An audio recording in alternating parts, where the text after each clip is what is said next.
Kahit sa lamok, di pa dadapuan ni May di niya tunay na pangalan ang kanyang unika iha. Kaya naman halos madurog ang puso niya nang madiskubre nitong February 1 ang mga lapnos sa balat ng anak. Doon ko po nakita na yung buong likod po pala nung anak ko, sobrang lapnos hanggang sa hita po niya. Talagang pulang-pula, magang-maga po. Dinala ang bata sa ospital para mabigyang lunas. Doon po namin nalaman na nasa first and second degree po yung naging paso nung anak ko.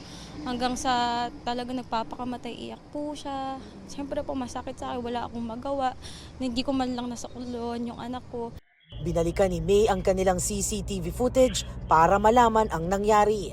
Sa CCTV na ibinigay sa GMA Integrated News, 9:39 ng umaga, nang paliguan ng yaya ang baby sa loob ng CR.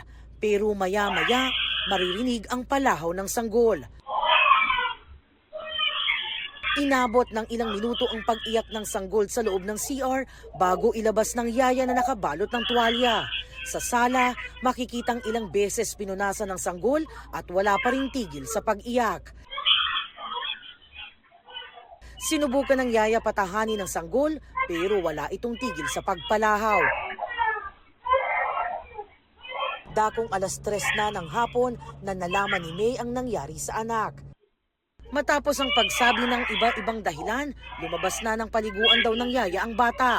Nabuhusan niya ito ng mainit na tubig. Halos mamatay po yung anak ko eh. Kung paano po kung wala kami that time, paano po kung pares kaming hindi kayang umuwi ng ganong oras, paano na lang po yung anak ko.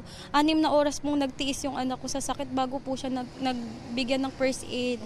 Na dapat po una pa lang sinabi na po niya sa amin kung talaga pong nagmamalasakit siya sa anak ko. Matapos ang insidente, umalis at nagtago raw ang yaya. 8 buwan pa lamang daw nila kasama sa bahay ang yaya ng bata.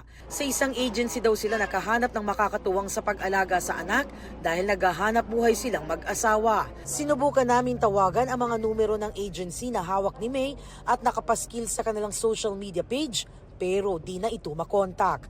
Ngayong araw, nagsampa na ng reklamo sa San Miguel, Bulacan Police ang ina ng bata. Sana makonsensya ka naman sa ginawa mo sa anak ko. Kung masaya kang nagtatago ngayon, masaya kang nakatakas ka, may batang nagdurusa hanggang ngayon dahil sa ginawa mo. Para sa GMA Integrated News, Jamie Santos ang inyong saksi. Mga kapuso, maging una sa saksi. Mag-subscribe sa GMA Integrated News sa YouTube para sa iba't ibang balita.